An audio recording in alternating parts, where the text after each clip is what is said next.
अस्सलाम वालेकुम दोस्तों। फ्लेवर्स इंग्लिश एकेडमी के 13वें लेक्चर में आप सभी को खुशामदीद इस्तकबाल है। और जो लोग अभी से जुड़ रहे हों, इससे पहले के लेक्चर्स नहीं देखे हों, उनसे गुजारिश है कि पहले जाके हमारे चैनल पे 1 से 12 नंबर तक के लेक्चर देख लें और फिर यहाँ से कंटिन्यू करें। और जो लोग 1 से 12 नंबर तक के लेक्चर देख चुके हैं वो कंटिन्यू कर लें। तो आज का जो हमारा लेक्चर है वो है कि how to compliment someone. Compliment करने का मतलब क्या होता है? कॉम्प्लीमेंट करने का मतलब होता है किसी की तारीफ़ करना। तो तारीफ़ करने के दो तरीके होते हैं। या तो आप सादे सादे अल्फाज में तारीफ़ कर दें, या फिर कुछ अच्छे अंदाज में तारीफ़ करें जिसका सामने वाले के ऊपर ज़्यादा असर हो। सादे अंदाज में तारीफ़ कर देंगे तो आपको ना सामने वाले के ऊपर अच्छा इंप्रेशन जाएगा, ना उसको खुशी होगी। लेकिन वही बात को आप एक अच्छे अंदाज में कहोगे तो उसके ऊपर एक अच्छा इंप्रेशन भी बनेगा, उसको ज़्यादा खुशी भी होगी और वो आपका दोस्त भी बनेगा अच्छा और आपके काम भी आएगा। तो कुछ इंग्लिश में जुमले होते हैं जो लोगों की तारीफ़ करने के लिए इस्तेमाल किए जाते हैं। इनको आपको सीख लेना है और अपनी ज़िंदगी में इस्तेमाल करना है ताकि आप सामने वाले के ऊपर एक अच्छा इंप्रेशन डाल पाओ। तो इसको आप इस्तेमाल करते रहें अपनी ज़िंदगी में ताकि ये चीज़ें आपके दिमाग में फिट हो जाएँ। तो पहला है जुमला है कि you are an awesome friend. इसका मतलब होता है कि तुम बहुत अच्छे दोस्त हो। और इसका यूज़ कब करते हैं कि जब आपको अपने दोस्त की तारीफ़ करनी हो तो इसका इस्तेमाल करोगे।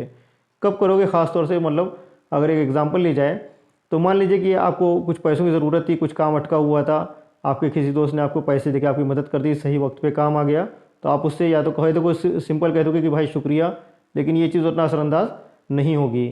या फिर इसकी जगह आप ये कहोगे कि you are an awesome friend.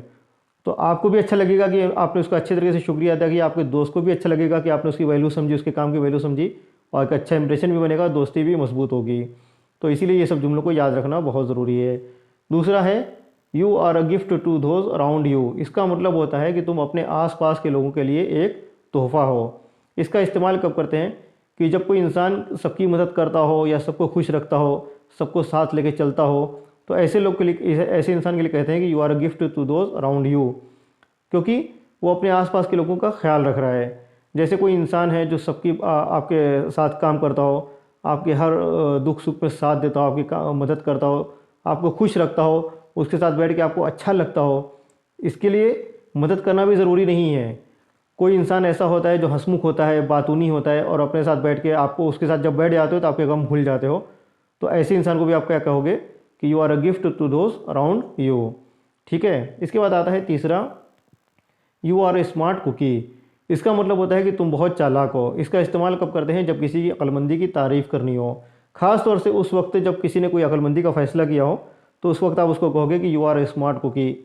जैसे मान लीजिए कि कोई हो आपका पहचान में जो इसने शेयर बाज़ार में पैसे लगाए हों, और जिस वक्त शेयर बाज़ार गिरने वाला हो उससे 1-2 दिन पहले उसने वो पैसे निकाल लिए फ़ायदा कमा के, और जैसे ही उसने पैसा निकाला उसके बाद वो शेयर बाज़ार धड़ से गिर गया और काफ़ी लोगों को नुकसान हो गया, लेकिन उस बंदे को फ़ायदा हुआ उस वक्त में भी। तो आप उससे क्या कहेंगे कि you are a smart cookie. ठीक है। इसके बाद आता है चौथा, यू आर ऑसम। तो ये भी पहले जुमले से मिलता जुलता है कि यू आर ऑसम फ्रेंड। तो यहाँ पे सिर्फ इतना है कि यू आर ऑसम, जिसका मतलब होगा कि तुम बहुत बढ़िया इंसान हो। तो जैसा कि इसमें फ्रेंड नहीं लगा है तो ये आपको किसी भी चीज़ के, किसी भी इंसान के लिए इस्तेमाल कर सकते हो, चाहे आपका दोस्त हो या ना हो, और चाहे आप उससे पहली बार भी मिल रहे हों, लेकिन पहली बार में ही आप उससे मुतासिर हो गए हों, उसकी शख्सियत की तारीफ़ करनी हो, तो आप कहेंगे कि यू आर ऑसम। ठीक है। उसके बाद आप कहेंगे, उसका पांचवा जुमला आता है, यू हैव इम्पेकेबल मैनर्स। इसका मतलब होता है कि आपका बर्ताव आला मेयार का है। और इसका इस्तेमाल कब करते हैं? कि जब किसी के रहन सहन और बर्ताव की तारीफ़ करनी हो तो आप कहेंगे कि यू हैव इम्पेकेबल मैनर्स। तो आप अपने आसपास कुछ लोगों को देखते होंगे कि उनको लोगों से मिलना जुलना आता है। किसी से मिलते हैं तो किस तरह से ग्रीट करना है, किस तरह से बातचीत करना है, उनके सामने, किसी बड़े इंसान के सामने किस तरह से रहना है, कहाँ बैठना है, कहाँ नहीं बैठना है। कोई अगर बड़ी उम्र का इंसान आता है तो उसके सामने खड़े हो जाना, उसको बैठने की जगह दे देना, या छोटों के साथ अच्छा व्यवहार करना, ये सब चीज़ें जो होती हैं, कोई इंसान के अंदर ये सब चीज़ें होती हैं, तो आप उसको क्या कहेंगे कि यू हैव इम्पेकेबल मैनर्स। ठीक है। उसके बाद आता है छठा, आई लाइक योर स्टाइल। इसका मतलब है कि मुझे आपका अंदाज़ पसंद है। और इसका इस्तेमाल कब करते हैं? जब किसी की ज़ाहिरी शख्सियत की तारीफ़ करनी हो ख़ास तौर से, तो आप कहते हैं कि आई लाइक योर स्टाइल। ठीक है। इसके बाद सातवां है, you have the best laugh. यानी इसका मतलब है कि आपकी हंसी सबसे अच्छी है। तो ये सिंपल है, इसमें ज़्यादा कोई कॉम्प्लिकेशन नहीं है। कि किसी की हंसी की तारीफ़ करना हो तो आप कहोगे कि you have the best laugh. इसके बाद है आठवां, आई अप्रिशिएट यू। इसका क्या मतलब है? इसका मतलब होता है कि मैं आपकी तारीफ़ करता हूँ, या एक और मतलब है कि मैं आपका शुक्रिया अदा करता हूँ। इसका इस्तेमाल कहाँ करते हैं? इसका इस्तेमाल हर उस जगह पे कर सकते हैं कि जहाँ पे आप शुक्रिया कहते हो, वहाँ पे आप कह सकते हैं कि आई अप्रिशिएट यू। और शुक्रिया की जगह या थैंक यू की जगह आई अप्रिशिएट यू का इस्तेमाल करने का फ़ायदा ये है कि इस जुमले में आई अप्रिशिएट यू में ज़्यादा गहराई है।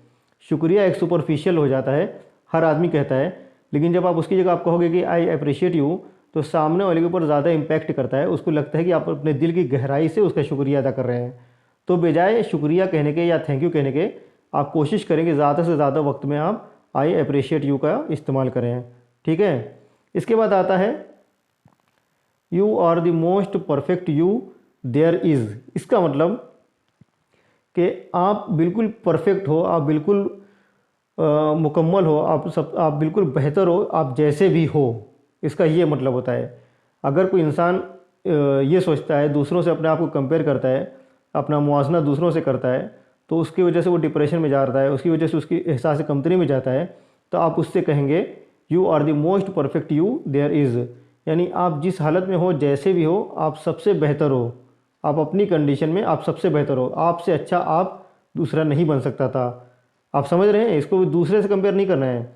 जो बंदा जैसा है वो बंदा उससे बेहतर बंदा नहीं हो सकता था, उसको ये बताना है। ठीक है। तो यहाँ पे आप कहोगे कि you are the most perfect you there is. इसके बाद है यू आर इनफ। ये भी बिल्कुल इसी तरह से है। चाहे आप कहेंगे you are the most perfect you there is, या आप ये कहेंगे यू आर इनफ, यानी आप मुकम्मल हैं।